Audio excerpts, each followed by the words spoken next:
Hi, welcome to our DGR physics classes. Today discuss about the topic Stokes law and terminal velocity. Okay, ఇది JEE mains and neat పరంగా చాలా ఉపయోగపడుతుందండి, use అవుతుంది. ఒకసారి మనం Stokes లా చెప్పుకునే ముందు ఒకసారి విస్కాసిటీ డెఫినేషన్ అంటే ఏంటి చూద్దాం. ఓకేనండి, ఓకే, లెట్స్ బిగిన్. ఓకే, ఇప్పుడు మనకి అసలు విస్కాసిటీ అంటే ఏంటి? ఇప్పుడు విస్కాస్ ఫోర్స్ అన్నా ఫ్రిక్షనల్ ఫోర్స్ అన్నా ఒకటే. అంటే ఫ్రిక్షనల్ విస్కాస్ ఫోర్స్కి ఫ్రిక్షనల్ ఫోర్స్కి రెండింటికి దగ్గర పోలికలు ఉంటాయి. అంటే విస్కస్ ఫోర్స్ అంటే ఫ్లూయిడ్లో ఉండే ఫోర్స్ని విస్కస్ ఫోర్స్ అంటాం. ఫ్రిక్షనల్ ఫోర్స్ అంటే బాడీకి ఎర్త్ సర్ఫేస్కి మధ్యలో ఉన్న ఫోర్స్ని ఫ్రిక్షనల్ ఫోర్స్ అంటాం. ఓకేనండి, ఓకే. అంటే ఇప్పుడు సపోజ్ ఇదంతా ఫ్లూయిడ్ అనుకున్నాం, ఇదొక కెనాల్ అనుకున్నాం. ఈ కెనాల్లో వాటర్ ఫ్లో అవుతుంది అనుకున్నాం. వాటర్ ఫ్లో అవుతున్నప్పుడు మనకి కొన్ని లేయర్స్ అనేవి ఫామ్ అవుతాయి. స్ట్రీమ్ లైన్స్ అంటాం. ఓకే, స్ట్రీమ్ లైన్స్ అంటే వెలాసిటీ కాన్స్టెంట్ ఉండి స్మూత్గా ఫ్లో అవుతుంది అనుకుంటాను, స్ట్రీమ్ లైన్ అంటాం. ఒకవేళ మనకి వెలాసిటీ డిఫరెంట్గా ఉంది అనుకుంటాను, టర్బులెంట్ ఫ్లో అంటాం. మనకు ప్రస్తుతానికి అది అవసరం లేదు. స్ట్రీమ్ లైన్ ఫ్లో అంటే వాటర్ అనేది స్మూత్గా ఫ్లో అవ్వాలి. స్మూత్గా ఫ్లో అవుతుంది అనుకోండి, దాన్ని స్ట్రీమ్ లైన్ ఫ్లో అంటాం. సపోజ్ ఒక లేయర్కి వెలాసిటీ, ఎనదర్ లేయర్కి వెలాసిటీ అలా ఏమవుతుందంటే బాటమ్ సర్ఫేస్కి వచ్చేసరికి వెలాసిటీ జీరో అయిపోతుంది. ఓకే, బాటమ్ లేయర్కి వచ్చేసరికి వెలాసిటీ జీరో అయిపోతుంది అనమాట. అంటే మనం చెప్పేది ఏంటంటే ఈ లేయర్ 1కినే లేయర్ 2కి మధ్యలో ఒక ఫోర్స్ ఉంటుంది. అంటే ఈ లేయర్ ముందుకు వెళ్తూ ఉంటుంది, ఈ కింద లేయర్ దీన్ని అపోజ్ చేస్తూ ఉంటుంది అనమాట. ఓకేనండి, ఈ లేయర్ అనేది పైకి ఇలాగ వెళ్తుంది అనుకోండి, ఈ లేయర్ ఇలాగా, ఈ కింద లేయర్ ఏం చేస్తుంది, దీన్ని అపోజ్ చేస్తే ఇలాగ ఉంటుంది. అంటే దాని యొక్క స్పీడ్ని డిక్రీజ్ చేసేస్తుంది. అదేవిధంగా దీని కింద లేయర్ యొక్క ఈ లేయర్ యొక్క స్పీడ్ని ఈ కింద లేయర్ డిక్రీజ్ చేసేస్తుంది. ఈ లేయర్ యొక్క స్పీడ్ని ఈ కింద లేయర్ డిక్రీజ్ చేసేస్తుంది. ఈ లేయర్ యొక్క స్పీడ్ని దాని కింద లేయర్ అలా బాటంకి వచ్చేసరికి ఫైనల్గా వెలాసిటీ జీరో అయిపోతుంది. అంటే ఈ లేయర్కి మధ్యలో ఒక ఫోర్స్ ఉంటుంది. ఆ ఫోర్స్ని మనం విస్కస్ ఫోర్స్ అంటాం. ఓకేనా, ఆ 2 లేయర్స్కి మధ్య ఉన్న ఫోర్స్నే విస్కస్ ఫోర్స్ అంటాం. ఓకేనండి, విస్కస్ ఫోర్స్ అంటాం. ఫర్ ఎగ్జాంపుల్గా ఒక స్మాల్ ఎగ్జాంపుల్. ఇప్పుడు మనం వాటర్ తీసుకున్నాం అనుకోండి, విస్కాసిటీ ఎలా ఉంటుంది. నెక్స్ట్ హనీ తీసుకుంటే విస్కాసిటీ ఎలా ఉంటుంది.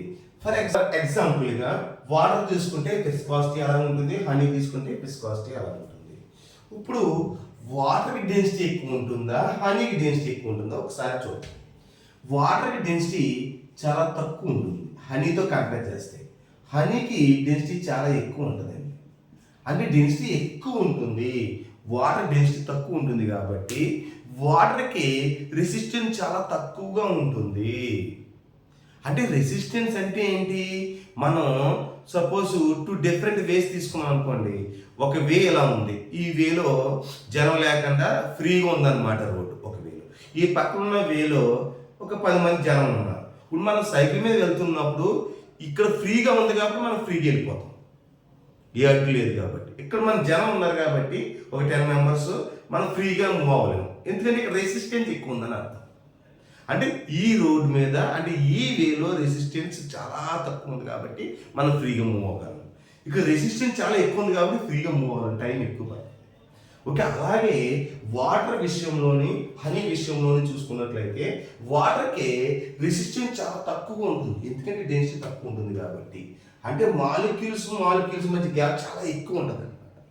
కాబట్టి ఇక్కడ లో రెసిస్టెన్స్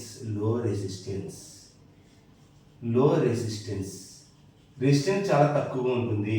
అదేవిధంగా లో విస్కాసిటీ చాలా తక్కువగా ఉంటుంది, రెసిస్టెన్స్ కూడా చాలా తక్కువగా ఉంటుంది. హనీ విషయంలో తీసుకున్నట్లయితే హనీకి డెన్సిటీ ఎక్కువ ఉంటుంది కాబట్టి high resistance. Okay, high resistance ఉంటుంది కాబట్టి ఇక్కడ హై విస్కాసిటీ ఉంటుంది. ఓకేనమ్మా, హై విస్కాసిటీ ఉంటుంది. ఓకేగా. ఓకేనమ్మా, వాటర్కి లో రెసిస్టెన్స్ లో విస్కాసిటీ ఉంటుంది, హనీకి హై రెసిస్టెన్స్ హై విస్కాసిటీ ఉంటుంది. ఇప్పుడు సపోజ్ హనీకి ఆయిల్కి తీసుకున్నాం అనుకోండి, హనీకి రెసిస్టెన్స్ ఎక్కువ ఉంటుంది. అదే వాటర్కే ఆయిల్కి తీసుకుంటే ఆయిల్కి విస్కాసిటీ ఎక్కువ ఉంటుంది. ఓకే, అంటే డెన్సిటీ పెరిగే కొద్దీ దాని యొక్క విస్కాసిటీ పెరుగుతుంది అనమాట, లేయర్కి మధ్యలో. దీన్ని మనం విస్కాసిటీ అంటాం.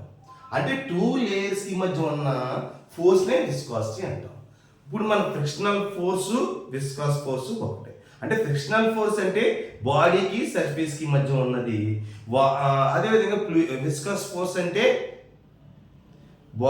వాటర్కినే కింద ఎర్త్ సర్ఫేస్ మధ్య ఉన్నది, లేయర్స్కి మధ్య ఉన్న ఫోర్స్ అనమాట. ఓకేనండి. నెక్స్ట్ స్టోక్స్ లా. స్టోక్స్ ఏం చెప్పాడంటే,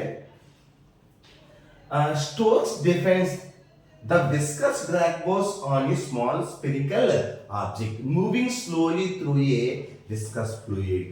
అంటే ఒక కంటైనర్ తీసుకున్నాడు, ఇది ఒక కంటైనర్, వాటర్ కంటైనర్ అంటున్నాం. ఈ వాటర్ కంటైనర్లో నేను ఫుల్గా వాటర్ తీసుకున్నాను, ఓకేనమ్మా. ఈ వాటర్లో నేను ఏం చేశాను, ఒక spherical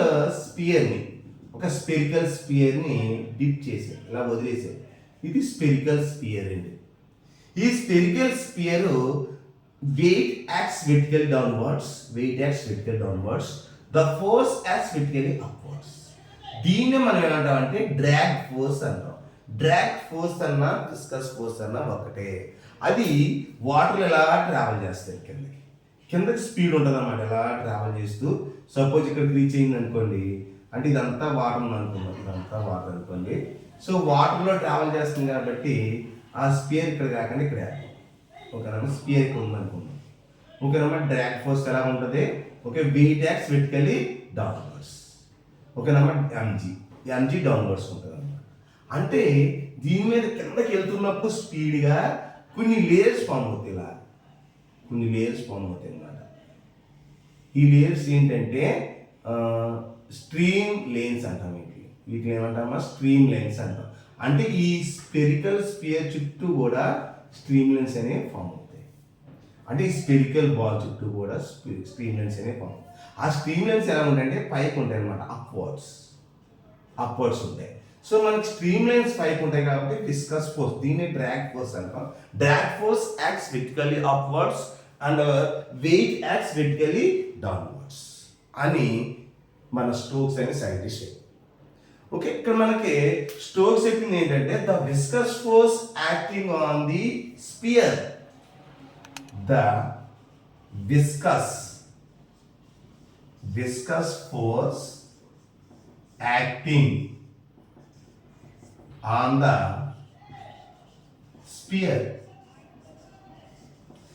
viscous force acting on the sphere, is directly proportional to the viscous force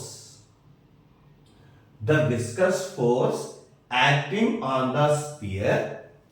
అంటే విస్కస్ ఫోర్స్ ఆ drag force, viscous force acting on the sphere is directly proportional to the, ఓకేనమ్మా, viscosity of the fluid.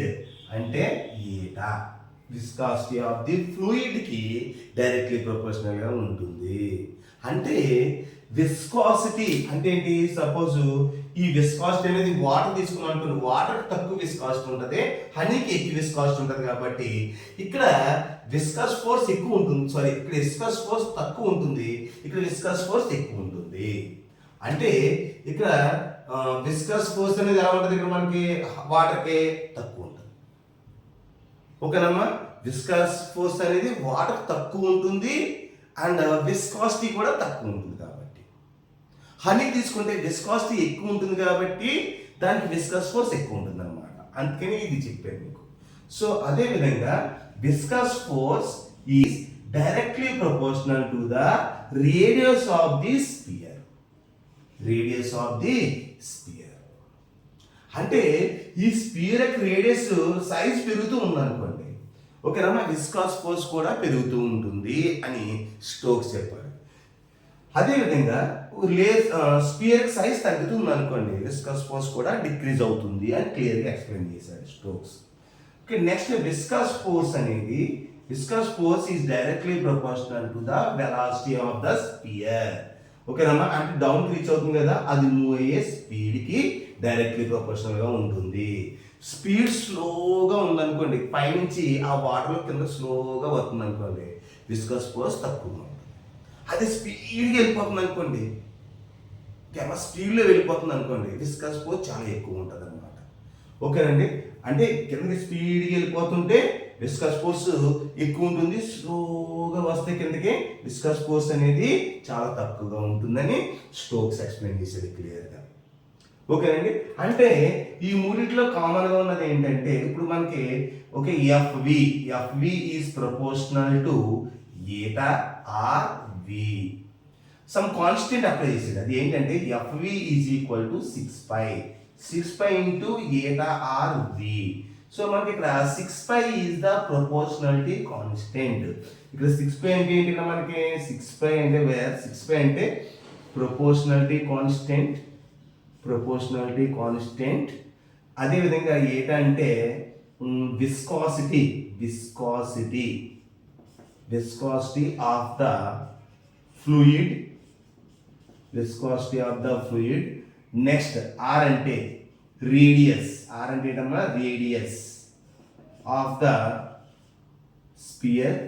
Of the sphere. అదేవిధంగా V velocity of the body అంటే sphere. ఒకసారి చూసుకోండి, దీన్ని మనం ఏమంటామంటే దీన్ని మనం స్టోక్స్ లా అంటాం. Okay, this is the Stokes law. గుర్తుపెట్టుకున్న స్టోక్స్ లా అంటే 6π ఈటా ఆర్వి అన్నమాట. ఓకేనమ్మా, 6π ఈటా ఆర్వి. నెక్స్ట్ ఈ బోర్డు మీద క్లియర్గా నోట్ చేసుకున్నాము ఒకసారి. వదిలినంత మాత్రాన స్పీడ్ కాన్స్టెంట్గా ఉండొచ్చు, ఉండకపోవచ్చు. ఓకే, ఇప్పుడు నేను ఫర్ ఎగ్జాంపుల్గా ఒక కంటైనర్ తీసుకున్నాను. ఇది కంటైనర్, ఒక వాటర్ కంటైనర్ అనుకున్నాం. ఈ వాటర్ కంటైనర్లో నేను ఏం చేశానంటే ఫుల్గా వాటర్ తీసుకున్నాను. ఇదంతా వాటర్ అనుకున్నాను. ఓకేనా, వాటర్ ఫుల్గా తీసుకున్నాను. ఈ వాటర్ నేను ఏం చేశానంటే ఒక స్పియర్ని రిలీజ్ చేశాను. ఇది ఒక స్పియర్ అనుకుందాం. ఈ స్పియర్ యొక్క పొజిషన్ని 1 అనుకుందాం. ఓకేనా, లేకపోతే మీకు వచ్చిన లెటర్ మీకు నచ్చిన లెటర్ తీసుకోండి. ఓకే, ఈ 1 పొజిషన్ దగ్గర ఉన్న స్పియర్కి ఒక స్పీడ్ ఉంటుంది. ఆ స్పియర్ అనేది కొద్ది డిస్టెన్స్ ట్రావెల్ చేసింది కదా, ఒక ఎక్స్ డిస్టెన్స్ ట్రావెల్ చేసింది. అది 2కి రీచ్ అయింది. 1 దగ్గర స్పియర్కి ఒక స్పీడ్ ఉంటుంది, అదే ఇక్కడ ఎక్కడ 2 దగ్గర స్పీడ్ ఒకలా ఉంటుంది. అంటే 1 నుంచి 2 చూసారా, ఈ 1 నుంచి 2కి వెలాసిటీ డిఫరెంట్గా ఉంటుంది. వెలాసిటీ ఎలా ఉంటుందండి, డిఫరెంట్గా ఉంటుంది. వెలాసిటీ డిఫరెంట్గా ఉంది అంటే యాక్సలరేషన్ ఉందని అర్థం. వెలాసిటీ డిఫరెంట్గా ఉందంటే అర్థం ఏంటమ్మా, అక్కడ యాక్సలరేషన్ ఉందని అర్థం. వెలాసిటీలో చేంజెస్ ఉంటే మాత్రమే యాక్సలరేషన్ ఉంటుంది. ఒకవేళ వెలాసిటీ కాన్స్టెంట్గా ఉందనుకోండి, అంటే ఇక్కడ నుంచి వరకుని యాక్సలరేషన్ 0 అయిపోతుంది. ఎందుకంటే v2 - v1 కదా, the rate of change of velocity కదా. ఓకే, అందుకని మనకి 1 నుంచి 2కి వెలాసిటీ డిఫరెంట్గా ఉంటుంది, దాని యాక్సలరేషన్ ఏముంటుంది. ఒకవేళ మనం గ్రౌండ్కి రీచ్ అయిపోయాం అనుకోండి, అదే స్పీడ్ 2 నుంచి 3కి వచ్చింది అనుకోండి. 2 నుంచి 3కి వెలాసిటీ కాన్స్టెంట్గా ఉందనుకుందాం, ఇమాజినేషన్ అంతే. వెలాసిటీ కాన్స్టెంట్గా ఉంటుంది ఖచ్చితంగా. ఓకే, ఈ కాన్స్టెంట్గా ఉన్న వెలాసిటీ దగ్గర యాక్సలరేషన్ 0 అయిపోతుంది. ఎందుకంటే v1 = v, v2 = v, change in velocity 0. Acceleration ఎక్కడైతే 0 అవుతుందో ఓకేనమ్మా, అక్కడ ఉన్న వెలాసిటీని అంటే 2 నుంచి 3కి ఉన్న వెలాసిటీని మనం టెర్మినల్ వెలాసిటీ అంటాం. అంటే ఈ వెలాసిటీ కాన్స్టెంట్ని ఏమంటాం మనం, టెర్మినల్ వెలాసిటీ ఏమంటామా, టెర్మినల్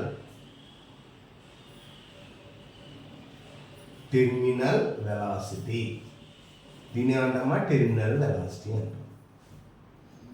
ఓకే, ఇప్పుడు మనకి టెర్మినల్ వెలాసిటీ ఎంతో ఫైండ్ అవుట్ చేద్దాం.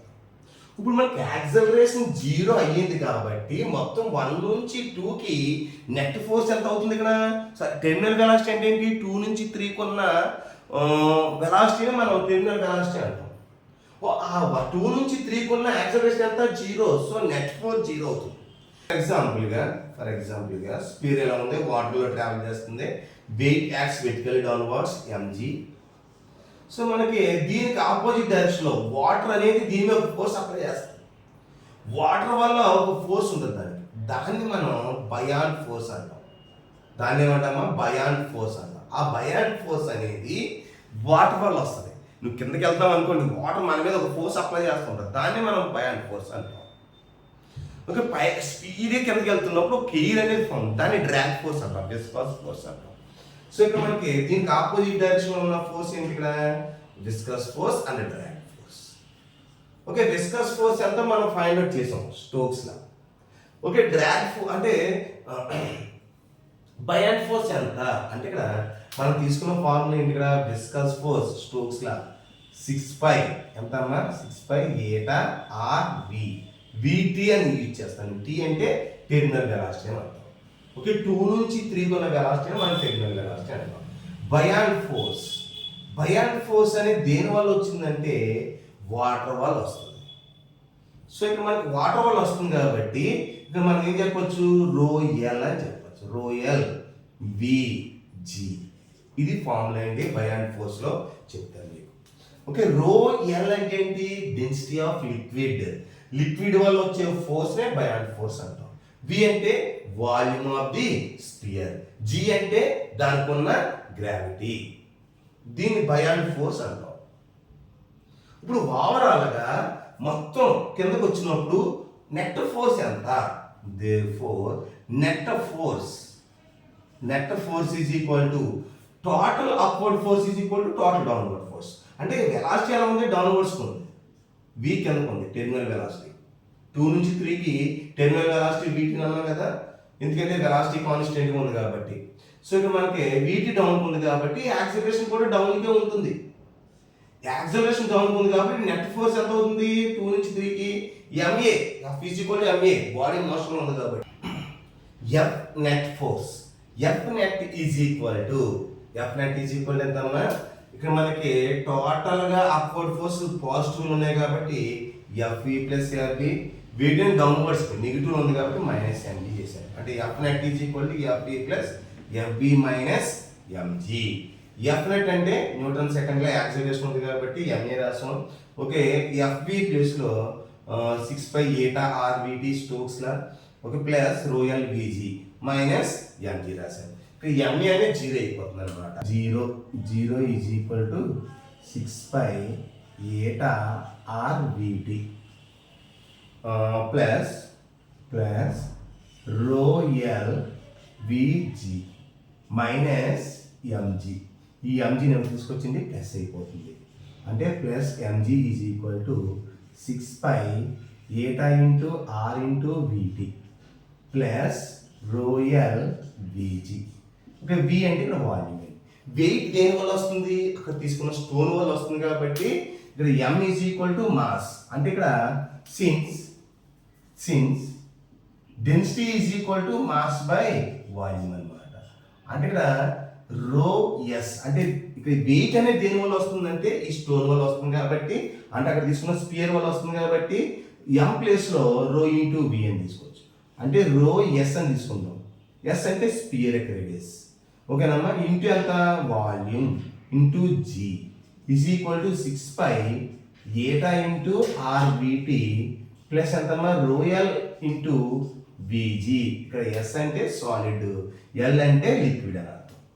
ఇప్పుడు నేను ఏం చేస్తానంటే ఈ ρl vg నేను తీసుకొచ్చేస్తాను. అంటే ρs vg minus ρl vg is equal to ఎంతమ్మా? 6π ఏటా ఇంటూ RVT. సో ఇక్కడ మనకి vg కామన్ తీసుకున్నట్లయితే ఎంత వస్తుంది మనకి? ρs minus ρl is equal to 6π eta into r into vt. So నాకు ఏం కావాలి ఇక్కడ? టెర్మినల్ వెలాసిటీ కావాలి. అంటే terminal velocity is equal to vt is equal to ఇది ఒకటి తీసుకొచ్చాను. అంటే vg into rho S minus rho L by ఎంతమ్మా 6π ఈటా ఆర్ అన్నమాట. దీన్నే మనం టెర్మినల్ వెలాసిటీ అంటాం. అంటే వెలాసిటీ ఎక్కడైతే కాన్స్టెంట్ గా ఉందో 2 నుంచి 3కి రావడానికి ఆ స్పియర్ ఎంత వెలాసిటీతో గ్రౌండ్ టచ్ చేస్తుందంటే Vg into rho S minus rho L by 6π eta R. అంటే టెర్మినల్ వెలాసిటీ అనేది ఇక్కడ డెన్సిటీ ఆఫ్ స్పియర్ యొక్క డెన్సిటీకి అదే లిక్విడ్ యొక్క డెన్సిటీకి డైరెక్ట్లీ ప్రపోర్షనల్ గా ఉంటుంది. అంటే దీన్ని ఎలా రాస్తే ఇక్కడ మనకి Vd is proportional to rho S minus rho L. Important point. అదే విధంగా ఇది గుర్తుపెట్టుకోండి. నెక్స్ట్ అదే విధంగా ఓకే టెర్మినల్ వెలాసిటీ అనేది విస్కస్ ఫోర్స్ కి ఇన్వర్స్లీ ప్రపోర్షనల్ గా ఉంటుంది. విస్కసిటీకి ఇన్వర్స్లీ ప్రపోర్షనల్ గా ఉంటుంది. అదే విధంగా టెర్మినల్ వెలాసిటీ అనేది రేడియస్ ఆఫ్ ది స్పియర్ కి ఇన్వర్స్లీ ప్రపోర్షనల్ గా ఉంటుంది. 3 పాయింట్స్ గుర్తుపెట్టుకోవాలి. ఓకే ఇక్కడ ఏంటి సార్ వి అంటే ఏంటి? ఇక్కడ వి అంటే వాల్యూమ్ ఆఫ్ స్పియర్ అండి. అదే విధంగా జి అంటే యాక్సలరేషన్ డ్యూ టు గ్రావిటీ. ఇది ఆధారకి చెప్పక్కర్లేదు, మీకు తెలుసు. Acceleration due to gravity. Rho S అంటే ఏంటి? ఇక్కడ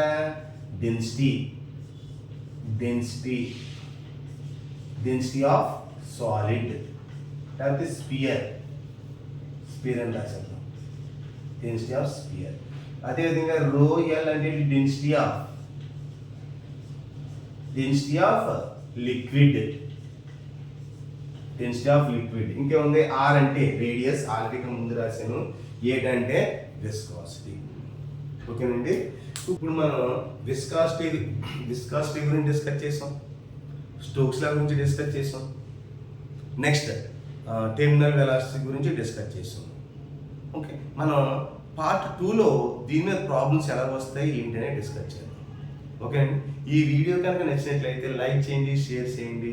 ఏదైనా డౌట్స్ ఉంటే కామెంట్ రూపంలో సెండ్ చేయండి. Okay please subscribe my DGR physics class. Thank you.